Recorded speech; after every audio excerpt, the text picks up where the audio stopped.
ये भाग जो वो कुछ लगता नहीं देखा तो महात्मा जी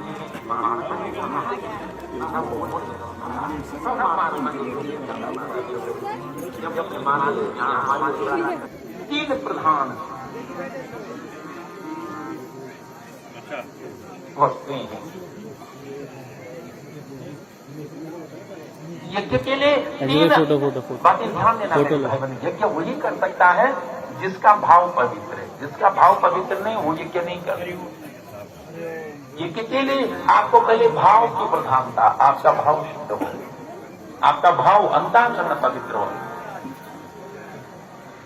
जिसका भाव शुद्ध है, अंतःकरण शुद्ध है, पवित्र है, जिसके अंदर श्रद्धा है वो यज्ञ कर सकता है, वो यज्ञ में बैठ सकता है, वो भगवान की पूजा अर्चना कर सकता है। जिसका मन गंदा है, जिसके मन में राग है, जिसके मन में भेदभाव है, जिसके मन में ये कामादि शत्रु है, वो यज्ञ पूजा अर्चना नहीं कर सकता। पहला नियम है यज्ञ का भाव, भाव पवित्र होना होगा। कर्मकांड का पहला नियम है मेरे भाई बहनों, देवो भव देवान, पहले देवता बनो फिर यज्ञ के अधिकारी बनो। जो देवता नहीं बन पा रहे, यानी देवता जैसा हमारा मन नहीं, विचार नहीं, संस्कार नहीं, अंतःकरण है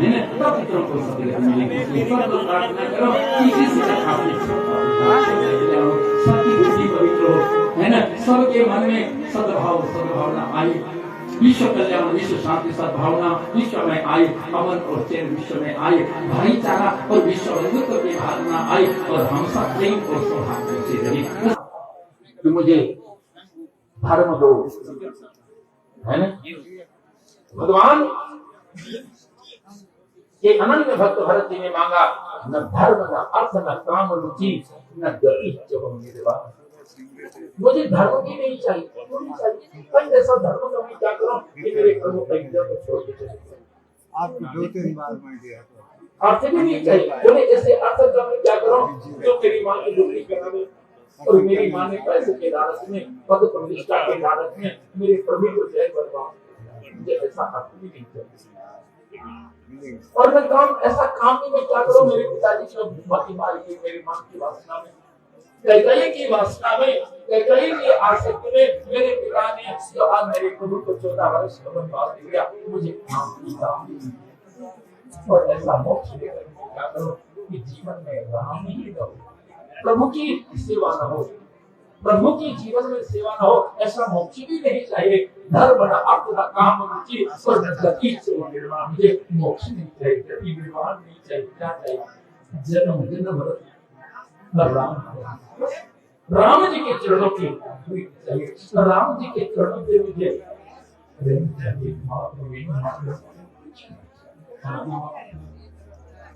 ये है द्रव्य शुद्ध।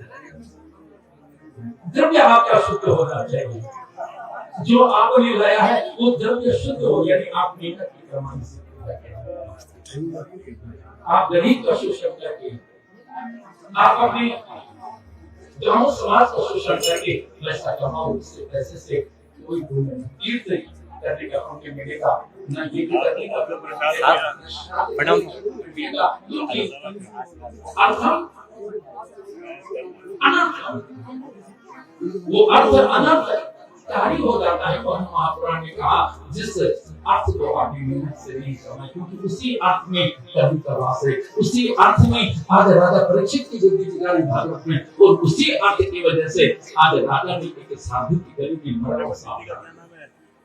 नहीं तो महात्मा तो राष्ट्र कल्याण, विश्व कल्याण, जगत कल्याण के लिए सब करा। तो ये है अर्थ का प्रभाव, ये है गलत कमाई का प्रभाव। मेरी माताओं, अगर राजा युधिष्ठिर का मुकुट पहना होता, हिम्मत नहीं थी। महाराजा युधिष्ठिर का अगर परीक्षित ने राज मुकुट पहना होता तो हिम्मत नहीं थी। जो परीक्षित उनकी बुद्धि में बैठ जाए, लेकिन आज परीक्षित ने गलती से जरासंध का मुकुट पहना, और जरासंध का जब मुकुट पहना तो उसकी बुद्धि बिगड़ गई, और बुद्धि बिगड़ने से उसने महात्मा के गले में मत सांप डाल दिया। इसलिए आए मेरे भाई बहनों, हम जो करें वो द्रव्य शुद्धि, हम शुद्ध भाव से, पवित्र भाव से, मेहनत से जो करते हैं, मेहनत से जो कमाते हैं, परिश्रम उद्यम से जो कमाते हैं, उस शुद्ध मन से पूजा करना, तब आपकी पूजा से ये द्रव्य है ना। और तीसरा है मंत्र शुद्धि।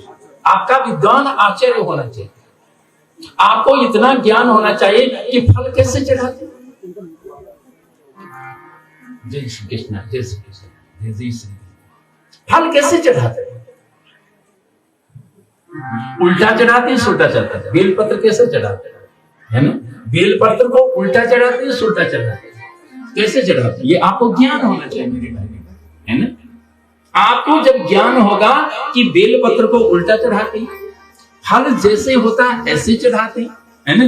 जिस प्रकृति ने उसको जिस रूप में प्रकट किया उसी रूप में फल को चढ़ाया जाता है ना? इस भाव से अगर ज्ञान से हम फलों को चढ़ाएंगे, है ना, फूलों को चढ़ाएंगे मेरे भाई बहनों, तब हमें पुण्य मिलेगा। अगर हमको ज्ञान नहीं है कि फल कैसे चढ़ाते हैं, फूल कैसे चढ़ाते हैं, अक्षत कैसे चढ़ाते हैं, तो हमें इसका पुण्य नहीं है ना। इसलिए आओ मेरे भाई बहनों, हम सब भाव शुद्धि, द्रव्य शुद्धि और क्रिया शुद्धि, मंत्र शुद्धि, है ना। हमारी जो क्रिया है कर्म कांड की, हमारी जो मंत्र है वो शुद्ध होनी चाहिए, हमारी क्रिया शुद्ध होनी चाहिए, है ना। हम जब शुद्ध भाव, शुद्ध आचरण, शुद्ध पवित्र भाव से अपनी पूजा करेंगे तब भगवान प्रसन्न होंगे, तब उनकी कृपा है ना। तो आए यहाँ पर भगवान शिव कथा में आज हमें ज्ञान देते हैं। प्रभु करेंगे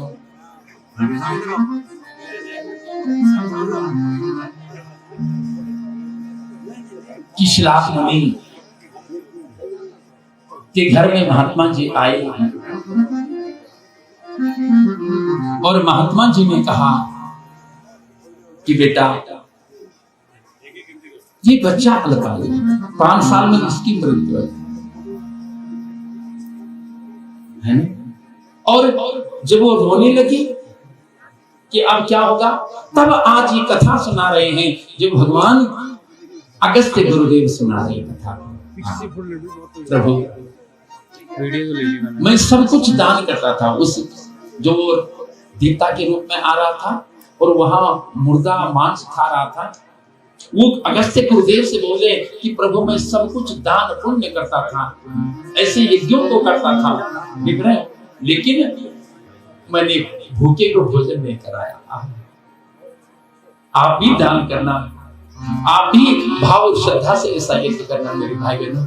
लेकिन भूखा कोई दरवाजे पर आ जाए तो उसको भोजन जरूर करो, भूखे को भोजन करा दो, प्यासे को पानी पिला दो, तो मेरे भाई बहनों हमारी कथा सफल हो जाती है, हमारा यज्ञ सफल हो जाता है। अगर कोई नंगा व्यक्ति, उसको हमने वस्त्र उठा दिया, वो ठंड से कांप रहा है, शीत लहरी चल रही है, जनवरी का महीना है, हमारे पास कई सूट है, गर्म सूट है, लेकिन वो माँ, वो बहन, वो बेटा, हमारे हिंदुस्तान के लाखों लोग जो फुटपाथ में पड़े हुए हैं, हमारे हिंदुस्तान के करोड़ों लोग जो झुकी और झोपड़ियों में पड़े हुए हैं, उनके लिए कुछ हम सुधार करना, उनके लिए कुछ न कुछ दान करना, भूखों को भोजन करा दो, प्यासों को पानी पिला दो, जो नंगे हैं उनको वस्त्र उड़ा दो, उनको एक कंबल उड़ा दो, है ना, उनको एक स्वेटर पहना दो, उनको एक कपड़ा उड़ा दो, जो विद्यार्थी पढ़ नहीं पा रहे हैं उनकी पढ़ाई में कुछ मदद करो। कोविड-19 की वजह से 2 साल से हमारी क्या स्थिति है, बच्चों की फीस जमा नहीं कर पा रहे, प्राइवेट स्कूल में बच्चे फीस पूरी देनी पड़ती है, लेकिन क्या करें, काम धंधा तो सारा बंद हो गया, कैसे स्कूल के बच्चों की फीस दें, प्राइवेट स्कूल मदद करो। भगवान ने आपको दिया, आप सक्षम हैं, भगवान ने आपको ऐश्वर्यवान बनाया, बलवान बनाया, प्रतिष्ठावान बनाया, धनवान बनाया, विद्यावान ज्ञानवान बनाया, आपको भगवान ने नेतृत्व क्षमता दी है, आपको भगवान ने समाज की नेतृत्व करने के लिए, कोई गरीब कन्या है उसकी शादी में कुछ न कुछ अनुष्ठान करते हैं भाई बहनों, सफल हो जाए, ये सफल हो जाते हैं। अभागे में लेकिन मैं भोजन नहीं करा, भूखे को भोजन नहीं कराया, प्यासे को पानी नहीं पिलाया। गुरुदेव, मैं सोने का दान करता था, देखिए बहुमूल्य रत्न जवाहरात, ये धन वैभव पैसों का दान करता, बड़े बड़े यज्ञों को करवाता था, लेकिन भोजन नहीं कराया। गुरुदेव, स्वर्ग में चला गया, मरने के बाद स्वर्ग गया, लेकिन स्वर्ग में मुझे कुछ नहीं मिला। स्वर्ग लोक से नहीं, ब्रह्मलोक में चला गया। अवश्यमेव भोक्तव्यम् कृतं कर्म शुभाशुभम् न क्षीयते कर्म कल्पकोटि भाई, करोड़ों कल्प बीत जाएंगे, लेकिन आपके कर्म फलों से मुक्ति नहीं मिलेगी।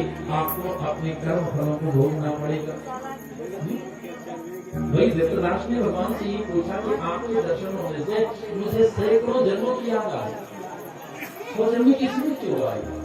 पितामह भीष्म ने भी ये कहा कि भगवान आपकी स्मृति, आपकी कृपा से, आपके दर्शन होने से 100 जन्मों की स्मृति हो आई है, लेकिन किस जन्म का पाप, 100 जन्म का कोई पाप नहीं।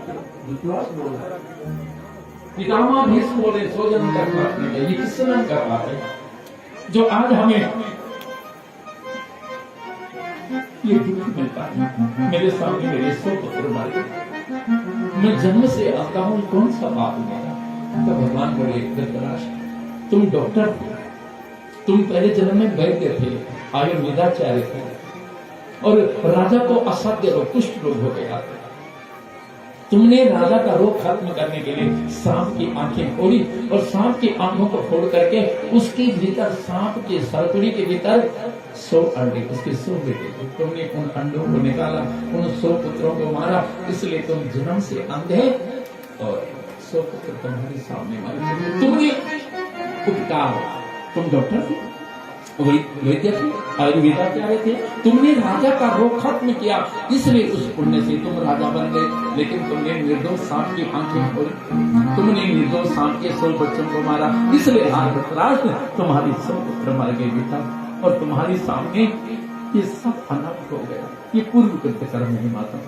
पितामह भीष्म का, पितामह तुम पूर्व जन्म के राजकुमार थे, रास्ते में चल रहे थे, एक पक्षी रास्ते में पड़ा हुआ था, उसकी पंख नहीं निकले और वो फड़फड़ा रहा था। अजात पक्षा इव मातरं खगा स्तन्यं यथाव क्षुदाता।